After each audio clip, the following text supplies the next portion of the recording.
हरे कृष्णा।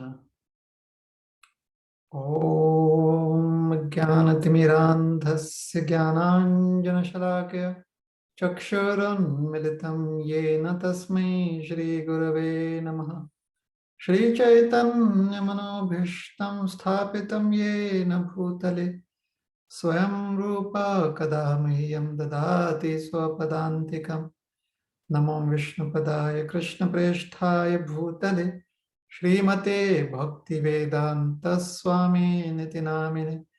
नमस्ते सारस्वती देवे गौरवाणी प्रचारिणे निर्विशेष शून्यवादी पाश्चात्य देश तारिणे वंशकल्पतरुभ्यश्च कृपा सिन्धुभ्य एव च पतितानां पावनेभ्यो वैष्णवेभ्यो नमो नमः।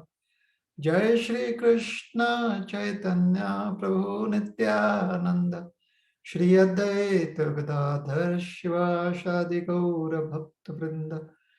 हरे कृष्ण कृष्ण कृष्ण हरे हरे, हरे राम राम राम हरे हरे।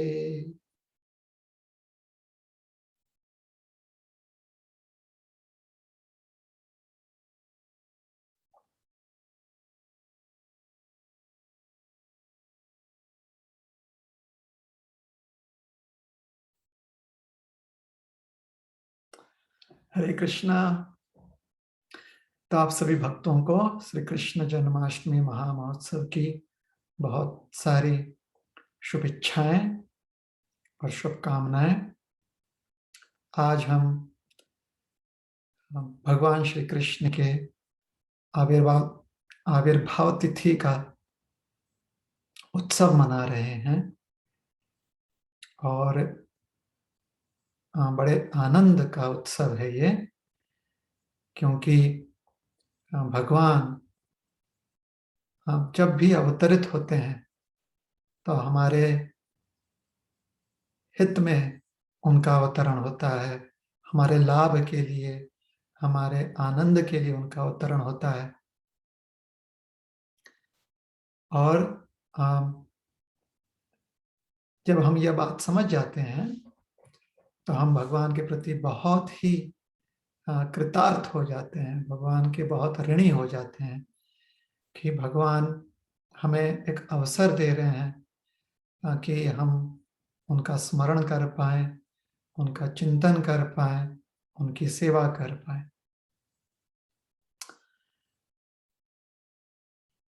भगवान श्री कृष्ण का अवतरण श्री ब्रजधाम में हुआ। जो हमारे पुराण हैं वो समझाते हैं कि भगवान माता देवकी के गर्भ से अष्टम पुत्र के रूप में प्रकट हुए।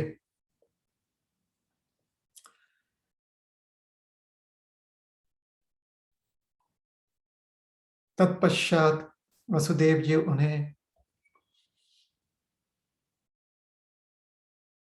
मथुरा से, जहां पर कंस के कारागृह में वह प्रकट हुए थे, उन्हें गोकुल महावन में स्थानांतरित किया। भगवान को अपने सर पर रखकर एक डोलची में, एक बास्केट में रखकर भगवान को जमुना पार ले गए और गोकुल में नंद भवन में भगवान को यशोदा देवी या यशोदा रानी, यशोदा मैया के पास छोड़ा है। और फिर भगवान जो है गोकुल महावन में अपना बाल्यावस्था भगवान ने व्यक्त किया, उसका दर्शन दिया, बाल लीला का और पौगंड लीला का।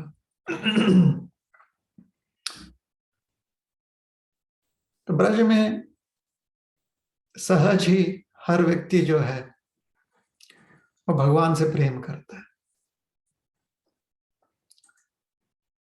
और भगवान के प्रति जो उनकी प्रेमावृत्ति है वो बहुत ही रस से भरा होता है।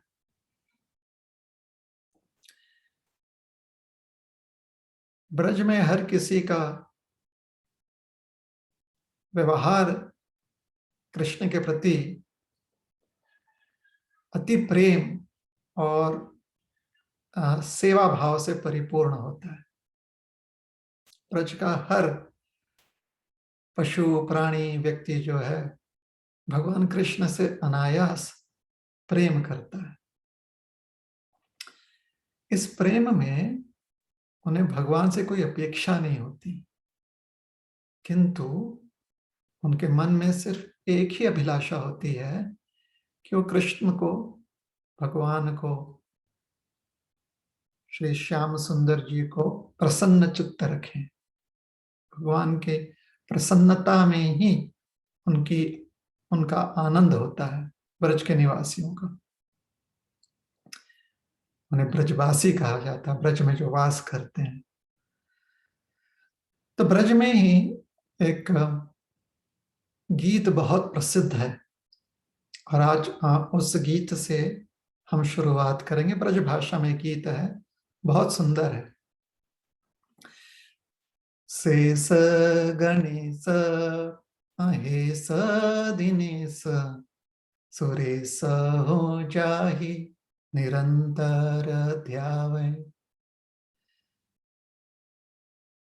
जाहि अनादि अनंत खंड अछेद अभेद सुवेद बतावे। नारद से सुख व्यास रटे पछी हारे तऊ पुनि पार न पावे। ताहि अहीर कि छोहरिया छछिया भर छाछ पे नाच नचावे। शेष गणेश महेश दिनेश सुरेश हूँ जाहि निरंतर ध्यावे। तो ब्रज के बहुत सुप्रसिद्ध संत हुए हैं, उन्होंने ये पंक्तियां लिखी हैं।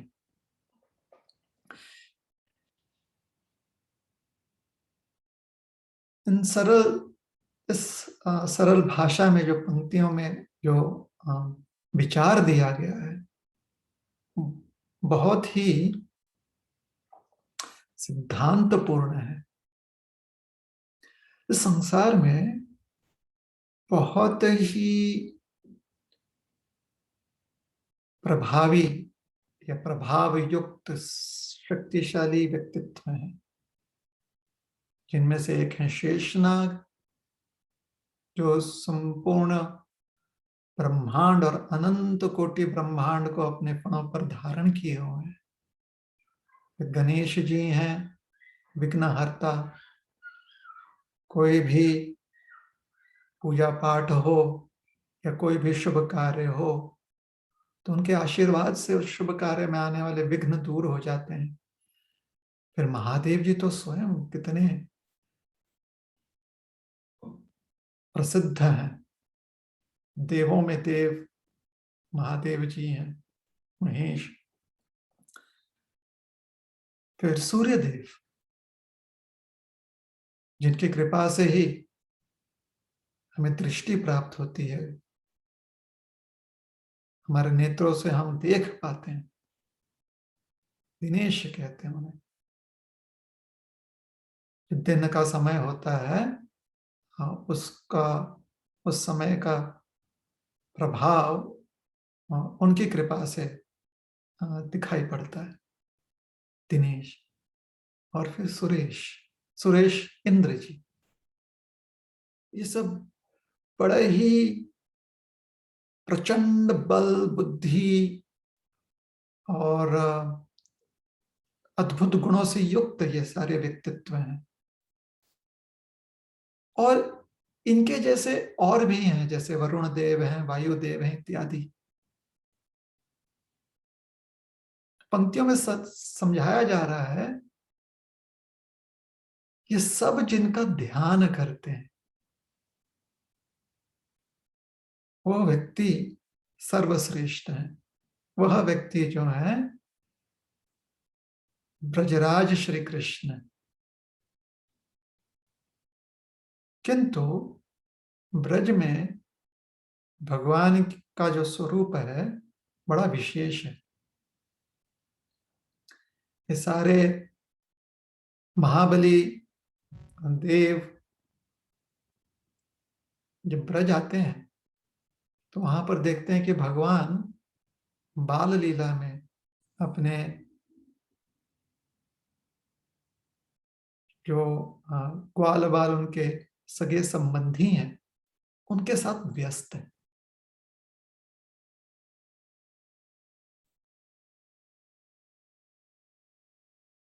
अच्छा, सिर्फ ये श्रेष्ठ जो व्यक्तियां हैं इस ब्रह्मांड के, सिर्फ उन्हीं की बात नहीं कही गई है। आगे कहते हैं जो व्यक्ति अनादि है, जिसका कोई स्रोत नहीं, जिसका कोई आदि ना हो, जिसकी कोई शुरुआत ना हो, क्योंकि वो आदि काल से, जब समय भी ना था तब से उनका अस्तित्व है।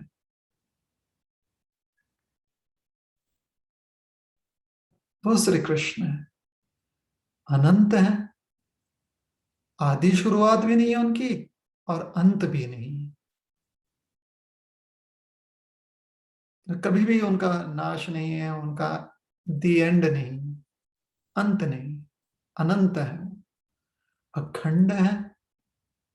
कभी भी उनकी क्षमता या उनका बल, उनका ऐश्वर्य खंडित नहीं होता।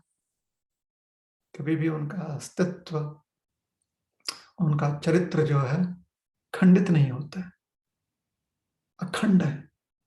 कोई भी उनमें कमी कमतरता कभी भी नहीं आती, जैसे है वैसे ही, कोई घटाव नहीं होता उनमें। अछेद, किसी के बोलने से, किसी के समझने से या समय के प्रभाव से उनमें आ, कोई भी बदलाव नहीं आता है। उन्हें कोई आ, काट नहीं सकता, किसी चीज से कट नहीं सकते, बट नहीं सकते हैं। अछेद है, अभेद, हर चीज उन्हीं से जुड़ा हुआ है।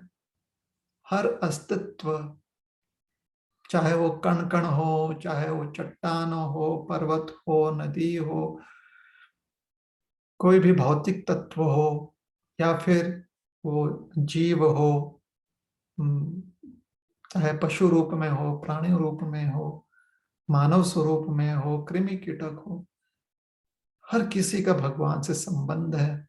किसी भी अस्तित्व से, व्यक्ति विशेष, वस्तु विशेष अस्तित्व से अलग नहीं है वो।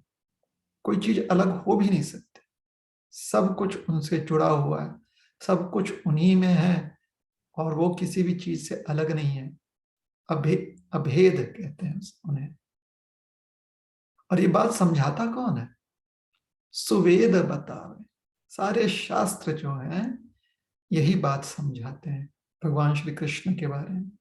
तो देखिए, बड़े बड़े पराक्रमी महाबली जो व्यक्तित्व हैं इस ब्रह्मांड के, वो सब उन पर ध्यान लगाते हैं और शास्त्र समझाते हैं कि वो आदि अनंत पुरुष हैं।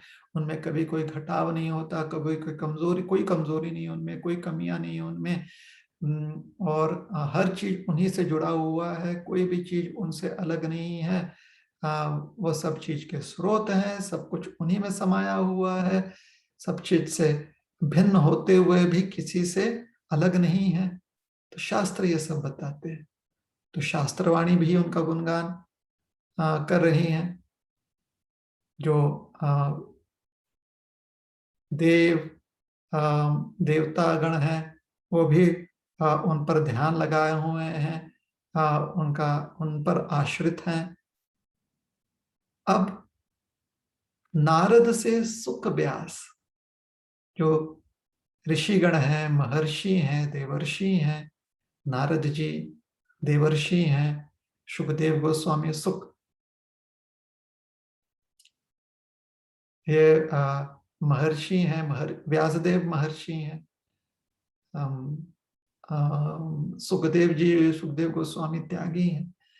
तो जितने भी ऋषि मुनि हैं, त्यागी हैं, और संत महात्मा हैं, सब हमेशा नित्य उनका नाम रटते रहते हैं, उनका नाम लेते रहते हैं, उनका गुणगान करते रहते हैं।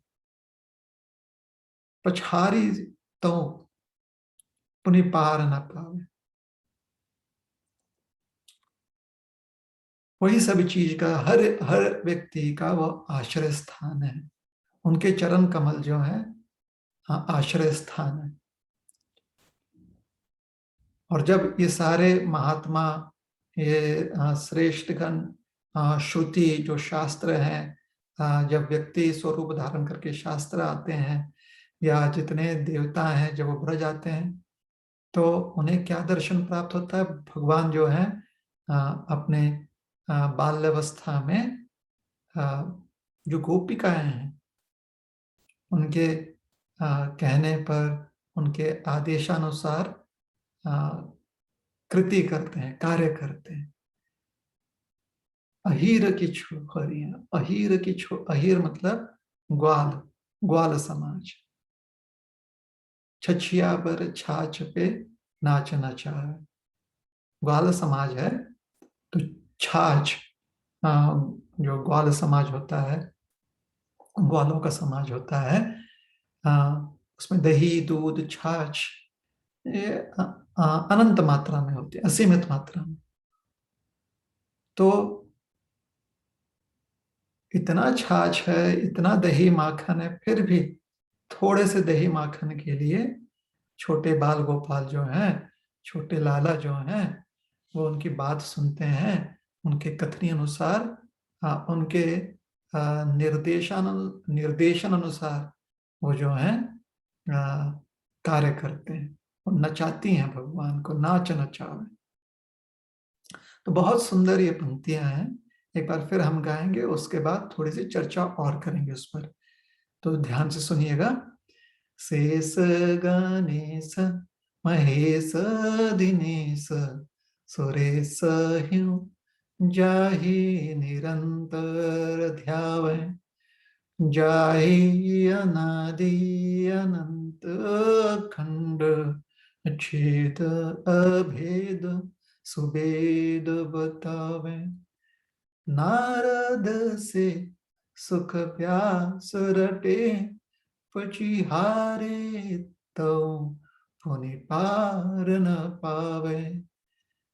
ताहि अहीर की छोहरिया, छछिया भर छाछ पे नाच नचावे। तो ब्रज का प्रेम जो है इतना श्रेष्ठ है भगवान श्री कृष्ण के लिए।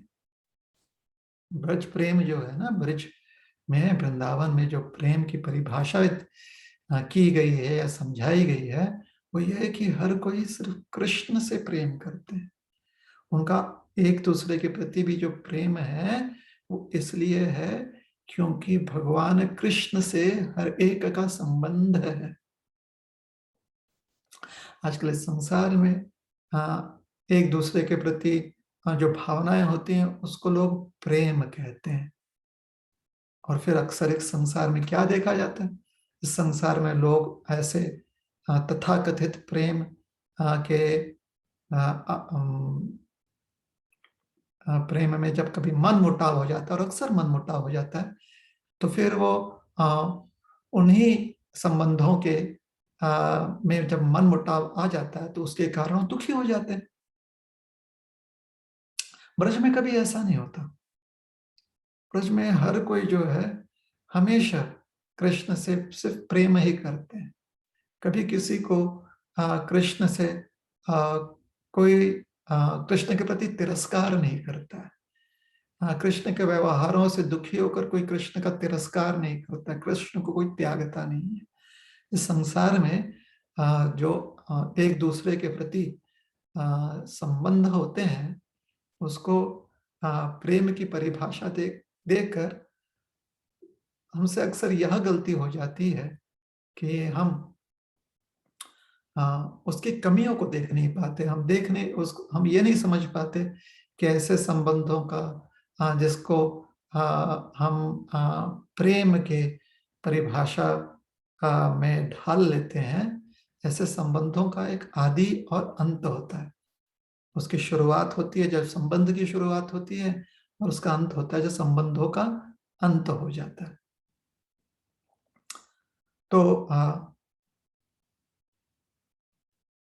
इन संबंधों को अगर सार्थक करना है संसार में, तो हमें ब्रज के निवासियों से सीखना चाहिए कि एक दूसरे के प्रति जो हमारे संबंध हैं तभी सार्थक होंगे जब हम एक दूसरे का भगवान कृष्ण से जो अटूट संबंध है वो नित्य दर्शन करेंगे, उसका नित्य दर्शन करेंगे, वो नित्य हम देखेंगे।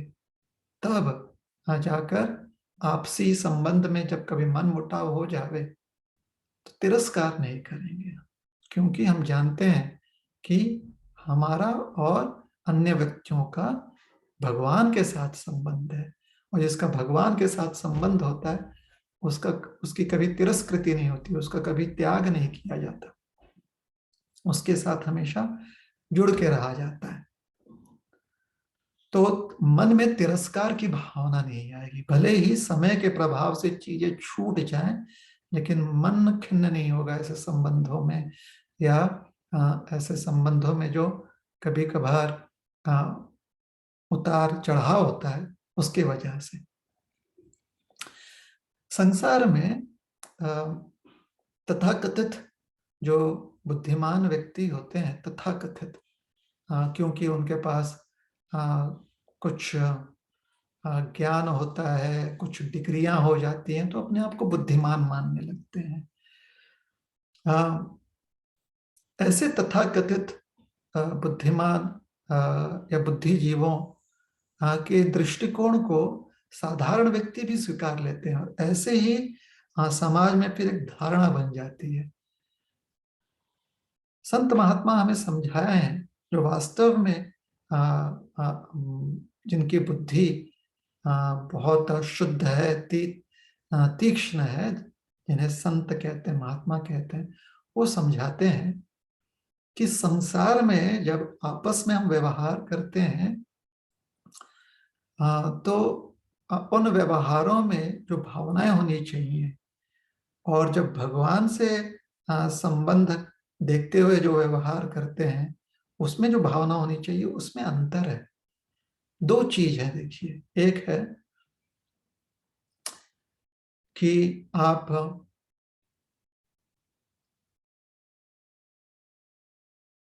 प्रेम भावना से कोई कार्य करते हो, और दूसरी चीज होती है कि आप विचार पूर्वक कोई कार्य करते हो, बुद्धि का प्रयोग करते हो। जहां पर प्रेम होता है वहां पर पूरी तरह से श्रद्धा विश्वास होती है, और जहां पर विचार करके प्रयास करने की बात होती है वहां पर हम तर्क के आधार पर जो योग्य है वो करते हैं, और जो अयोग्य है वो त्यागते हैं। तो जो सांसारिक संबंध होते हैं उसको बड़ा विचार पूर्वक, विचार के भावनाओं से हमें उसे निभाना चाहिए, जबकि लोग उसे प्रेम संबंध समझकर विश्वास करके उन भावनाओं को, श्रद्धा के आधार पर उन भावनाओं को निभाते हैं। और जो भगवान के साथ संबंध होता है वो श्रद्धा और विश्वास पर आधारित होना चाहिए, जबकि लोग भगवान के साथ जो संबंध होता है उसमें तर्क ले आते हैं। हम ये नहीं कह रहे हैं कि बुद्धि का प्रयोग जो है त्याग देना चाहिए, लेकिन जब आप संबंध स्थापित कर कर व्यवहार करते हो तो वो संबंध किस प्रकार का संबंध है, और उसमें जो व्यवहार होता है उसी प्रकार से संबंध के अनुसार होना चाहिए। उसकी भावना जो है अनुरूप होनी चाहिए उसके। तो भगवान के प्रति तर्क करिए कि क्या भगवान है, भगवान के साथ वास्तव में हमारा संबंध है, क्या हम सही में भगवान के अंश हैं, क्या वास्तव में पुनर्जन्म के या देह त्यागने के बाद कोई अस्तित्व होता है इत्यादि। या फिर लोग कहते हैं कि इस प्रकार से तर्क करते हैं कि भगवान का अस्तित्व तो है, और अगर हम भगवान की बात नहीं मानेंगे या तो फिर हमारी इच्छाओं की पूर्ति नहीं होगी। तो अपनी इच्छा पूर्ति अ, अ,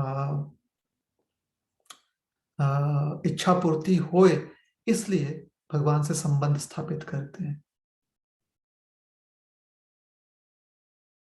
जब हम इस संसार में कोई संबंध स्थापित करते हैं वहां पर विचार करना चाहिए कि इनके साथ संबंध क्या है। इनके साथ हमारा मातृ संबंध है, पितृ संबंध है, भ्रातृ संबंध है, बंधु भाव का संबंध है, या कोई कर्मचारी या स्वामी का संबंध है। यह विचार करना चाहिए और उन संबंध को जानते हुए फिर जो योग्य है वो कार्य करना चाहिए, और जो योग्य नहीं है उन कार्यों को त्याग देना चाहिए। कभी कभी लोग जो हैं मातृ पितृ संबंध में भी पूरी तरह से श्रद्धा के आधार पर ही व्यवहार करते हैं। यहाँ पर तर्क बुद्धि का प्रयोग करना आवश्यक है। क्यों? और हमेशा से। क्योंकि जब तक हम माता पिता भाई बंधु बहन, हम स्वामी अ, या सेवक इत्यादि जो संबंध होते हैं अ, उनको अ, भगवान के अंश के रूप में ना देखें तो फिर वो अधूरे संबंध है।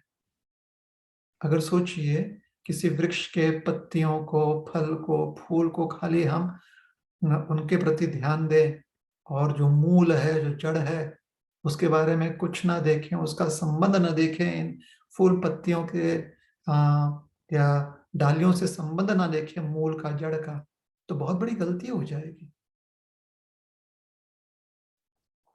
और वो आ, संबंध समझने का आ, या संबंध जो दृष्टि है वो अधूरी संबंध दृष्टि है। तो उसी प्रकार से मातृ संबंध, पितृ संबंध, भ्रातृ संबंध, बांधव संबंध, ये जो भी है, जितने भी संबंध हैं, वो इसलिए है क्योंकि हर कोई भगवान का अंश है, तभी उनका अस्तित्व है।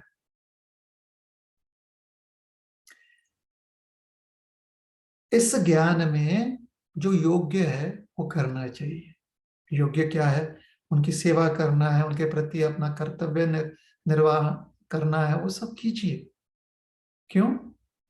क्योंकि सिर्फ उनके प्रति हमारा ऋण है इतना ही नहीं, बल्कि भगवान के साथ भी उनका संबंध है। और जब भगवान से व्यवहार करने की बात आए तो भगवान के प्रति, भगवान के अस्तित्व के प्रति जब तक विश्वास ना आ जाए तब तक तर्क का प्रयोग कर सकते हैं, क्योंकि संबंध समझने का प्रयास कर रहे हैं। एक बार आप भगवान से अपना संबंध समझ गए ना, जिस प्रकार से माता पिता, बंधु इत्यादि से संबंध एक बार समझ जाते हैं तब ना व्यवहार करते हैं। उसी प्रकार से भगवान से जब आप संबंध समझ जाते हो, उसके बाद भगवान के साथ जो संबंध होता है उसमें तार्किक बुद्धि का प्रयोग नहीं करना चाहिए, उसमें सेवा बुद्धि का प्रयोग करना चाहिए, प्रेम बुद्धि का प्रयोग करना चाहिए, प्रेम भावना की या सेवा भावना का प्रयोग होना चाहिए। तो जहां पर तर्क की आवश्यकता है वह है व्यवहारिक संबंध, और जहां पर प्रेम होना चाहिए वह है भगवान के साथ संबंध। और ब्रज में यही ब्रज की जो है गुण महात्म्य है।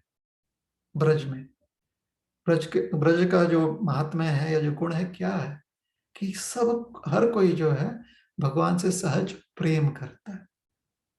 जानते हर कोई है कि भगवान जो है वो स्वामी है और बाकी सब सेवक हैं, किंतु व्यवहार जो है, व्यवहार सहज प्रेम का है।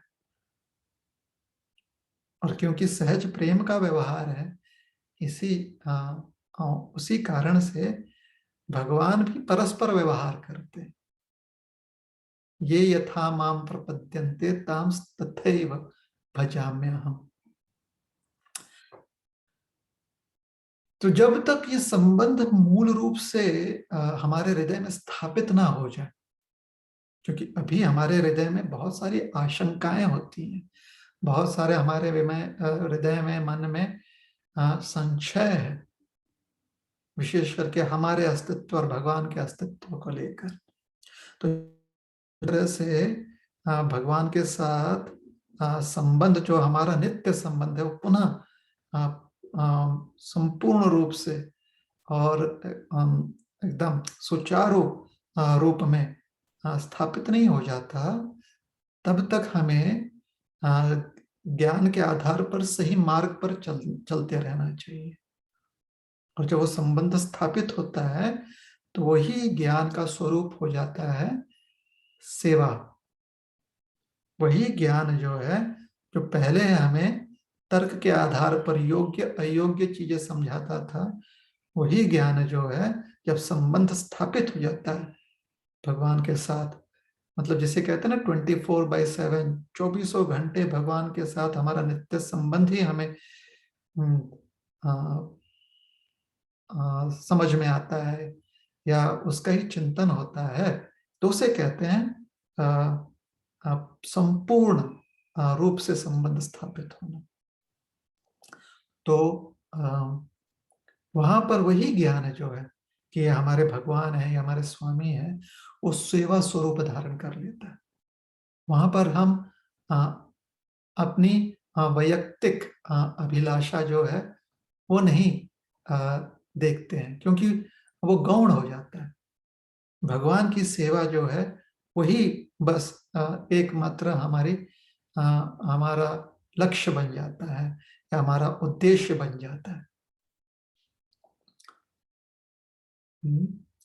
तो यह संबंधों की बात होगी। तो संसार में जो व्यक्ति किस प्रकार से संबंधों के प्रति दृष्टिकोण होना चाहिए, जो बुद्धिमान व्यक्ति समझ जाता है, वो व्यक्ति अपने व्यवहारिक संबंध को भी ठीक से निभा पाता है, और जो उसके अलौकिक संबंध है, प्रापंचिक संबंध भी अच्छे से निभाता है, और जो उसके अलौकिक संबंध है उसमें भी वह बहुत ही सुडौल रूप से, बहुत ही सुचारू ढंग से, बहुत ही अच्छी तरह से स्थित रहता है, उसे निभा पाता है।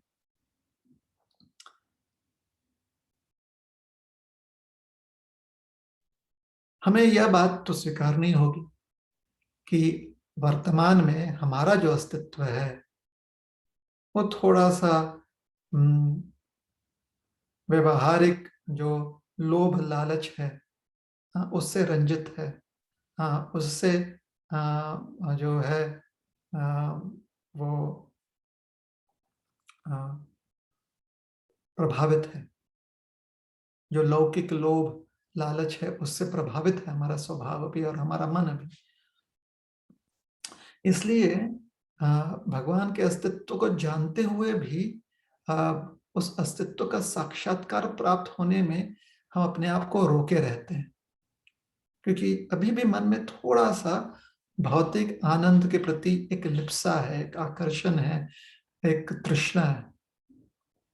तो उस तृष्णा के कारण, उस भौतिक जो लालच लोभ है उसके प्रति जो आकर्षण है, उसके कारण भगवत साक्षात्कार के प्रति मन थोड़ा सा आलसी होता है, थोड़ा सा, ये बहुत ज्यादा। हमारी स्थिति ना एक भिखारी की तरह है। जैसे मौका तो मिलता है, किंतु अपने लालच के कारण वो उस मौके का, उस संधि का, उस अवसर का लाभ नहीं उठा पाता। तो एक भिखारी की क्या कथा है कि एक बार एक भिखारी ना राजा के महल के पास आसपास भीख मांगा करता था। इस ताक में रहता था कि किसी दिन राजा की दृष्टि उस पर पड़े और राजा उसे बहुत दान करे, उसे भिक्षा दे। कई दिन निकल गए किंतु वो डटा रहा, मायूस नहीं हुआ। और एक दिन उसका प्रयास जो है सफल हो गया। हुआ ऐसे कि राजा ने उस भिखारी को देख लिया, तो राजा भिखारी के पास आने लगा। भिखारी राजा को अपनी ओर आते देखकर बहुत उत्साहित हुआ, बहुत उसका मन जो है प्रफुल्लित हुआ और मन में विचार करने लगा कि किस प्रकार से वो राजा से भिक्षा मांगेगा और राजा उसे दान देगा। और बस रुका हुआ था कि कब राजा उसके पास पहुंचे। जैसे ही राजा उसके पास पहुंचता है तब भिखारी को बहुत आश्चर्य हुआ, वो दंग रह गया, उसे बहुत बड़ा झटका लग गया, शॉक में चला गया भिखारी। इसके पहले कि भिखारी अपना हाथ फैलाता, राजा ने भिखारी के सामने अपना हाथ फैला दिया और उससे भीख मांगी कि मुझे कुछ दान में दो। अब भिखारी ने जब देखा कि राजा उससे दान मांग रहा है, राजा उससे भीख मांग रहा है, तो बड़ा चिंतित हो गया। उसने सोचा कि अरे, मैं इतने दिनों से प्रयास कर रहा था इस राजा से भीख मांगने के लिए, और आज जब मौका मिला है तो मैंने इतना कुछ सोच लिया था कि इस राजा से मांगूंगा, और अब तो राजा ही मुझसे कुछ मांग रहा है। और ये राजा है, अगर मैंने ठीक से इसके साथ व्यवहार नहीं किया तो ये मुझे दंड भी दे सकता है। ये भिखारी को बात पता थी। तो भिखारी ने क्या किया, जिस झोले में अपनी भिक्षा, जो कुछ भी उसे दान में मिलता था वो रखता था, उस झोले में उसने हाथ डाला। और क्योंकि भिखारी है ना, थोड़ा सा कृपण है, थोड़ा सा लालची है, मतलब हर दिन यही विचार करते रहता है कि आज कौन उसे क्या देगा दान में, भिक्षा में। तो ऐसी वृत्ति के कारण उसने अपने झोली में देखा कि जो सबसे निरुपयोगी, जिसका कोई उसे उपयोग नहीं है, ऐसा कोई वस्तु अगर मिल जाए तो वो उसे ढूंढने लगा।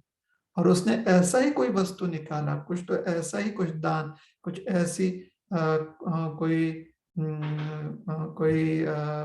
पकवान निकाले जो शायद इतना गल चुका था कि भिखारी का भी मन उसके प्रति से खिन्न हो चुका था, उसके प्रति खिन्न हो चुका था उस पकवान के प्रति। ऐसा कुछ निकालकर उसने राजा के हाथ में दे दिया।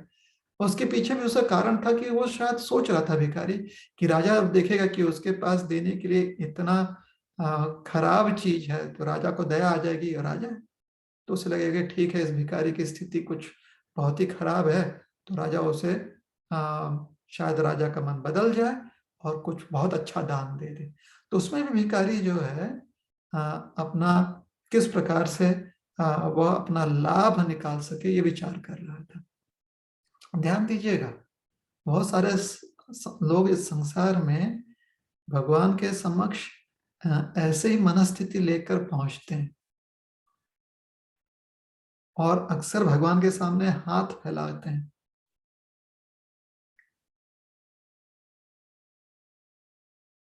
कि उनसे कुछ चाहिए।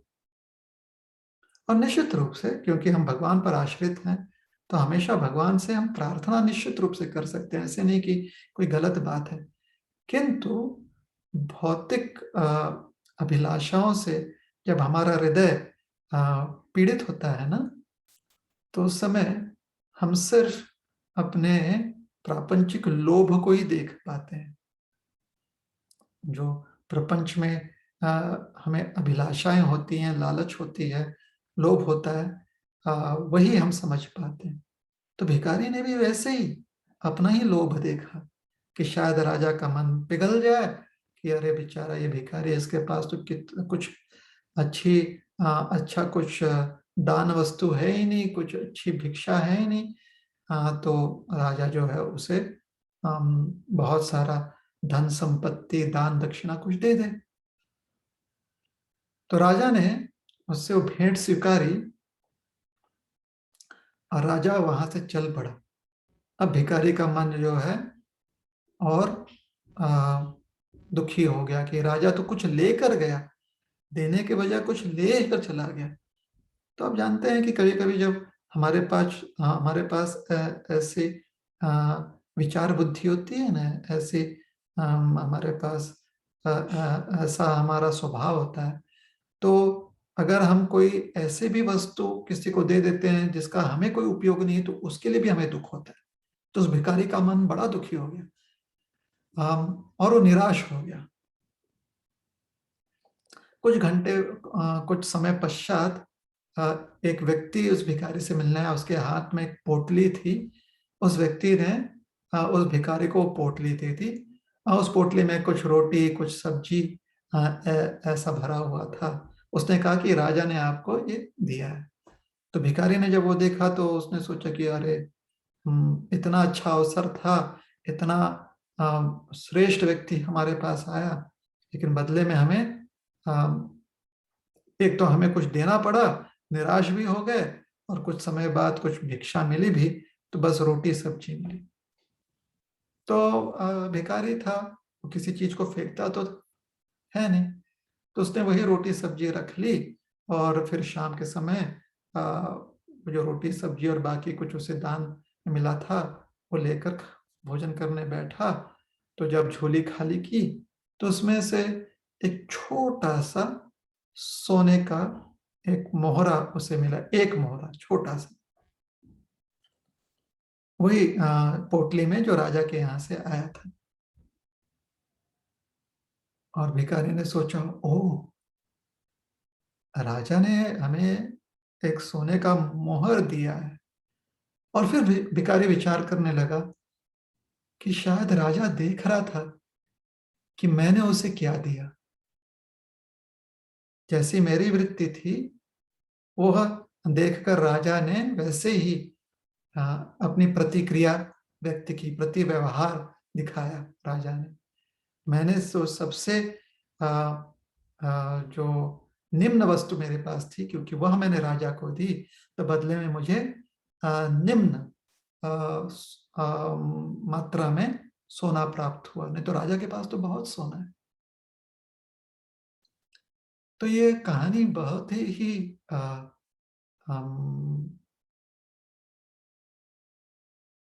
शिक्षा आ, आ, पूर्ण कहानी है, कथा है भिखारी की और राजा की।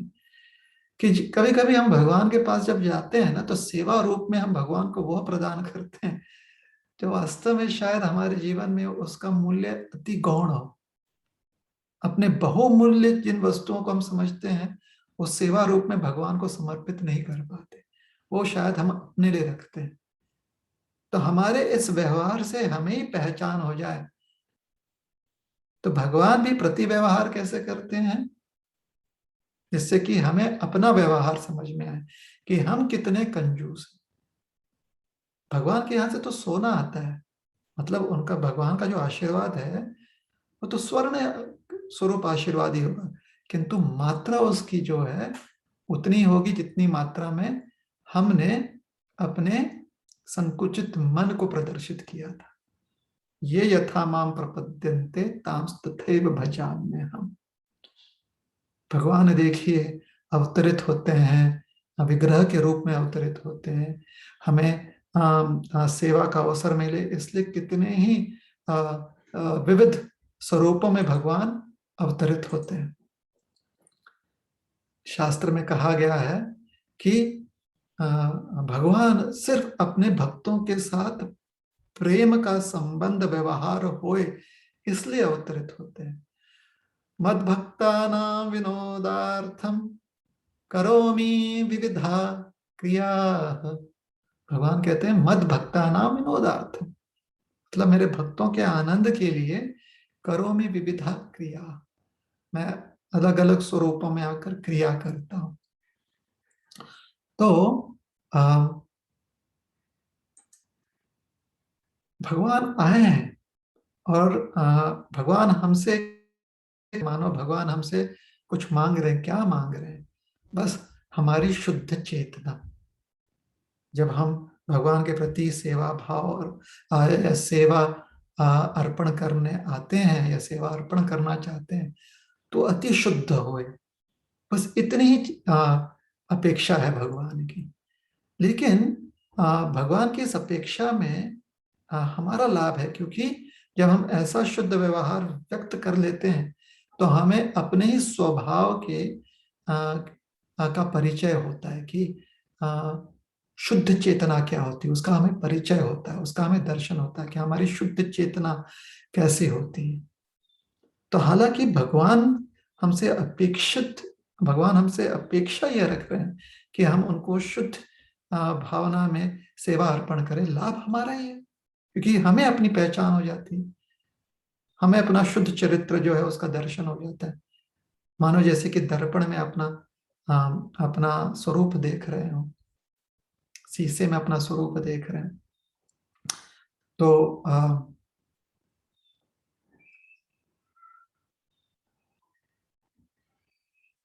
अगर हम इस प्रकार से भगवान के प्रति समर्पण ना कर पाए, सेवा कर रहे हैं किंतु समर्पण ना हो, तो जितनी हमें हमारे मन में हिचकिचाहट होती है उतने ही मात्रा में भगवान का आशीर्वाद हमें दिखाई पड़ता है। जैसे वृक्ष तो बहुत बड़ा होता है ना, वृक्ष का जैसे एक बरगद का वृक्ष हो या आम का वृक्ष हो, उसका जो छाया प्रदान करती है, तो छाया क्षेत्र जो है उसका वृक्ष का बहुत विशाल होता है। लेकिन हमारा स्वरूप क्योंकि छोटा सा है तो हम उस संपूर्ण क्षेत्र में छोटे से जगह पर खाली समा जाते हैं। तो हमारे पास जो छाया छत्र है वो विशाल है, किंतु हमारा स्वरूप उसके सामने निम्न है, इसलिए हम पूरे छाया छत्र का लाभ नहीं ले पाते। उसी प्रकार से भगवान का आशीर्वाद जो है बहुत विशाल है, किंतु अपने संकुचित मन के कारण हमें जो दिखाई पड़ता है निम्न मात्रा में ही उनका आशीर्वाद दिखाई पड़ता है। तो हमें प्राप्त क्या होता है? एक छोटा सोने का मोहर। हालांकि हमें पूरा एक पोटली सोने के मोहरों का, स्वर्ण मोहरों का प्राप्त हो सकता है, अपने ही व्यवहार के कारण हमें वो प्राप्त नहीं होता। और जिस दिन हमारी चेतना अति शुद्ध हो जाए तो उस दिन बड़े ही आनंद में हम भी जो है इस गीत के अर्थ को समझते हुए नर्तन करेंगे। ताही अहीर की छोहरियां छछिया भर छाछ पे नाच नचावे। हरे कृष्ण कृष्ण कृष्ण हरे हरे, हरे राम राम राम हरे हरे।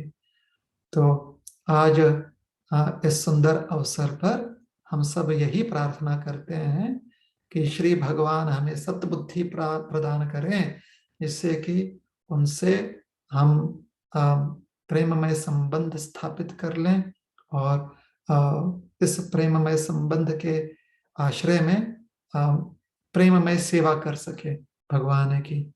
और जब तक इस संसार में हमारा अस्तित्व है तो अन्य जितने भी हमारे संबंध हैं, अन्य जितने भी हमारे उत्तरदायित्व हैं, अन्य जितने भी हमारे कर्तव्य हैं, दायित्व हैं, उसको हम अपने